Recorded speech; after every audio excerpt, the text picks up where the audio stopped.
बढ़ाएं अपना कदम सक्सेस की ओर शिखर करियर इंस्टीट्यूट के साथ। शिखर करियर इंस्टीट्यूट पूर्वी भारत में एकमात्र कोचिंग संस्थान जो एक्सक्लूसिवली है मेडिकल एंट्रेंस एग्जाम के लिए। नमस्कार, स्वागत है आपका भारत लाइव में। भोरे भोर में जो आज खबर लेकर के आपके सामने हाजिर हुए हैं, वो खबर निश्चित रूप से आपको भी लगेगा कि बहुत ही विस्फोटक खबर है। आपको इससे पहले कुछ पंक्तियां सुनाता हूं, क्योंकि युद्ध से पहले अस्त्र शस्त्र को ठीक से चेक कर लेना बहुत जरूरी होता है। खास करके जब लड़ाई की तुलना महाभारत से करने की नौबत आए तो मानना ये निश्चित हो जाता है कि बहुत गंभीर मामले सामने आने वाले हैं।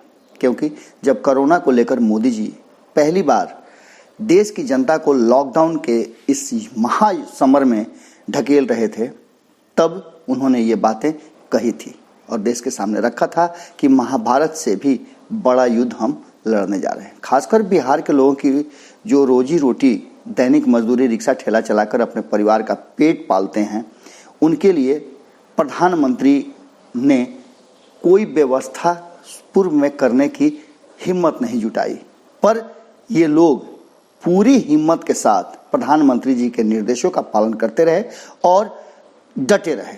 पर आखिर हर आदेश निर्देश और स्वामी भक्ति की एक सीमा होती है।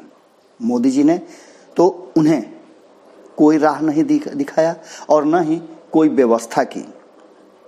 लगातार लॉकडाउन पर लॉकडाउन बढ़ाते जा रहे हैं, पर उन गरीब, असहाय, रोज कमाने और खाने वाले लोगों की सुध किसी ने नहीं ली। यहाँ तक कि उनके इस निर्देश का बिहार के मुख्यमंत्री नीतीश कुमार जी ने पूरी तरह से पालन किया और उनकी टीम भूल गई कि बिहार के बाहर भी बिहारी हैं। झूठ और अनाप शनाप घोषणा, झूठे वादे और नियमों को थोपना, बिना सोचे समझे कुछ भी कह देना, फिर उसे बदल देना। अजीज होकर बिहारियों ने देश भर में लॉकडाउन का ऐलान कर दिया है। मोदी जी के बाद ये बिहारियों का लॉकडाउन ज़्यादा प्रभावशाली नजर आ रहा है। बिहार का और बिहारियों के द्वारा इस लॉकडाउन के बाद मोदी और नीतीश थोड़ा सा अब असहज होने लगे हैं, क्योंकि ये लॉकडाउन जनता का लॉकडाउन है। निश्चित रूप से आपको याद होगा कि 22 मार्च को जब प्रधानमंत्री नरेंद्र मोदी ने जनता कर्फ्यू को स्वतः लोगों से करने का अपील किया था, तो क्या स्थितियां हुई थी, देश ने माना था। अब जब जनता खुद कर्फ्यू के लिए तैयार है, देश भर में कर्फ्यू लगा देगी बिहार के लोग, तो ऐसी स्थिति में क्या हो सकती है हम आपको बताते हैं। उससे पहले आप इन चंद पंक्तियों को सुने, अच्छा लगे तो बताइएगा जरूर। हाँ, एक आग्रह है कि यदि आप नए दर्शक हैं तो चैनल को सब्सक्राइब जरूर कर लें और उसके बाद घंटी दबाकर ऑल का ऑप्शन क्लिक करें, और पुराने हैं तो अपने दोस्तों और रिश्तेदारों को बताएं कि भारत लाइव सबसे पहले आपके ज़रूरत की, आपके मतलब की, आपसे जुड़ी हुई खबरें आप तक पहुंचाता है। तो सुनिए, ठोकर मार लौटने का कर लिया तैयारी। ठोकर मार लौटने का कर लिया तैयारी, तो अब हालात पतली होने लगी तुम्हारी। ठोकर मार लौटने का कर लिया तैयारी, तो अब हालात पतली होने लगी तुम्हारी। कहते थे बिहारी बीमारी को भगाना है, कहते थे बिहारी बीमारी को भगाना है, पर बिहारियों ने तुम्हें छोड़ने का ठाना है। कहते थे कि बिहारियों को भगाना है, पर बिहारियों ने तुम्हें छोड़ने का ठाना है। वक्त बदला है, वक्त बदला है, ये अब जाके सच माना है। झोला उठा के चलने का मतलब अब मैंने जाना है। झोला उठा के चलने का मतलब अब मैंने जाना है। जिसने बनाया मालिक वही बेगाना है, जिसने बनाया मालिक वही बना बेगाना है। बाबा सच में ये सत्ताधारी तो बड़ा सयाना है। बाबा सच में ये सत्ताधारी तो बड़ा सयाना है। कल कारखाने चला बोझा हमसे उठवाया, कल कारखाना चलवाया बोझा हमसे उठवाया। झोला उठाकर चल दिए हम वापस नहीं आना है। झोला उठाकर चल दिए हम वापस नहीं आना है। बड़ी बेआबरू होकर तेरे कूचे से हम निकले, बड़े बेआबरू होकर तेरे कूचे से निकले हैं।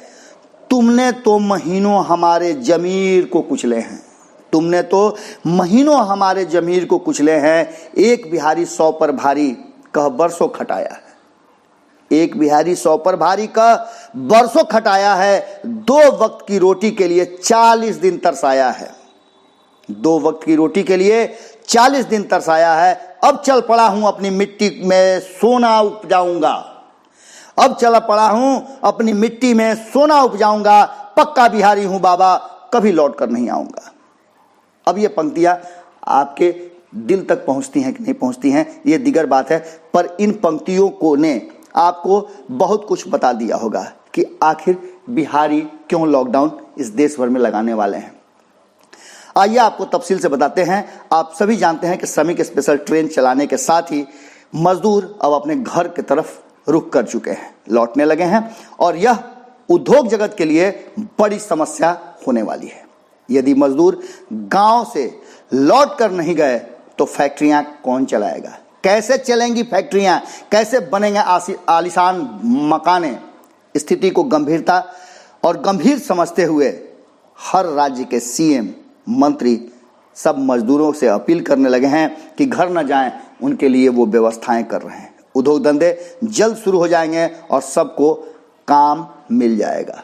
पर जिस तरह से पिछले 40-42 दिनों से बिहारियों के साथ बर्ताव किया गया, वो दुश्मन से भी बड़ा मान सकते हैं। कर्नाटका के मुख्यमंत्री बीएस येदियुरप्पा ने शनिवार को उड़ीसा के मुख्यमंत्री नवीन पटनायक और केंद्रीय मंत्री धर्मेंद्र प्रधान से बात की। सीएम ने उन्हें भरोसा दिलाया राज्य सरकार मजदूरों की सभी जरूरतों का ध्यान रखेगी। ये बातें 40 दिन के बाद लोगों को क्यों याद आई? सबसे बड़ा सवाल अब आपके सामने यही है। उन्होंने यह भी कहा कि कोरोना के चलते लगे प्रतिबंध को खत्म हो जाने के बाद आर्थिक गतिविधियां शुरू होंगी तो मजदूरों को फिर काम मिलना शुरू हो जाएगा। तब तक सरकार ने ऐसी व्यवस्था की है कि कोई भी मजदूर भूखा नहीं रहे। कर्नाटक की राजधानी बेंगलुरु में आईटी से जुड़ी सेवाओं के अलावा करीब 8 लाख प्रवासी मजदूर रहते हैं। ठेकेदारों, बिल्डरों, ट्रेड यूनियन और कार्यकर्ताओं का कहना है कि इनमें से लगभग 50% मजदूर अपने गांव की तरफ रुख कर चुके हैं, जिसका असर शहर की अर्थव्यवस्था और राज्य पर बहुत भयंकर पड़ने वाला है। आपको बता देते हैं कि इस पूंजीवादी युग में मजदूरों को जिस तरह से सरकार और राज्यों ने असहाय निराहार छोड़ दिया, वो बहुत ही बड़ी एक त्रासदी कहा जा सकता है। तेलंगाना सरकार ने अपने जिलाधिकारियों से कहा है कि वे मजदूरों की पहचान करके उन्हें भरोसा दिलाने की कोशिश करें कि जल्द ही काम शुरू होने वाला है। राज्य के मुख्य सचिव सोमेश कुमार का कहना है कि ग्रामीण क्षेत्रों में उद्योग शुरू होने वाले हैं, इसलिए अधिकांश श्रमिकों को रोकने और रुकने का फैसला कर लेना चाहिए। अब आपको बता दें कि इन सब बातों को लेकर के केंद्रीय मंत्री नितिन गडकरी ने भी मजदूरों से अपील किया है और उन्होंने साफ तौर पे कहा है कि उद्योग शुरू हो गए हैं, जो नहीं खुले वो भी कल कारखाने जल्दी ही खुल जाएंगे। इस बीच सीधे तौर पे हालात धीरे धीरे बेहतर हो रहे हैं, ये बातें समझाने का प्रयास शुरू हो चुका है। उनकी सुविधाओं का, मजदूरों के और श्रमिकों के हर बातों का ख्याल रखा जाएगा। कर्नाटका, तेलंगाना और हरियाणा की सरकारें भी मजदूरों को रोकने की पूरी कोशिश कर रही हैं। आप समझ लीजिए कि खास करके जहां भारतीय जनता पार्टी की सरकारें हैं, वहां की स्थिति और भी बदतर होने जा रही है, क्योंकि लोगों का गुस्सा खास करके भारतीय जनता पार्टी की सरकार पर है, क्योंकि केंद्र में भी सरकार उन्हीं की है। हरियाणा की सरकार भी आने वाले संकट को समझ चुकी है और मनोहर लाल खट्टर लोगों के, श्रमिकों के अनुरोध कर रहे हैं, उनके पांव पड़ रहे हैं कि आप घर न जाएं, आपको हर तरह की सुविधा दी जाएगी, आपकी सारी परेशानियों को दूर कर लिया जाएगा और हर संभव मदद किया जाएगा। अब आप बता सकते हैं और समझ भी सकते हैं कि आपके मन में किस तरह के विचार आ रहे हैं। जिस तरह की स्थितियां पैदा हो गई हैं, क्या जो व्यवहार बिहार और बिहार के श्रमिकों के साथ हुआ, क्या ऐसा व्यवहार आप अपने लिए बर्दाश्त कर सकते हैं?